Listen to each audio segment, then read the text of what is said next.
নারায়ণগঞ্জের বেসিক শিল্পনগরীর একটি কারখানায় গ্যাস লিকেজ থেকে বিস্ফোরণে ৬ শ্রমিক দগ্ধ হয়েছে। এদিকে বান্দরবানে থানচি বালিপাড়া ইউনিয়নের বলিবাজারে অগ্নিকাণ্ডের ১৩টি দোকান পুড়ে গেছে।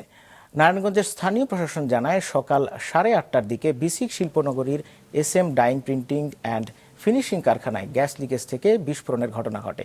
দগ্ধ ৬ শ্রমিককে ঢাকায় জাতীয় বার্ন ও প্লাস্টিক সার্জারি ইনস্টিটিউটে জরুরি বিভাগে নিয়ে আসা হয়েছে। অন্যদিকে বান্দরবানের থানচির বলিপাড়া ইউনিয়নের বলিবাজারে একটি খাবারের দোকান থেকে লাগা আগুনে পুড়ে গেছে ১৩টি দোকান। স্থানীয়রা জানান, গত রাত ২টার দিকে অগ্নিকাণ্ডের সূত্রপাত হয়। মুহূর্তে তা ছড়িয়ে পড়ে পুরো বাজারে।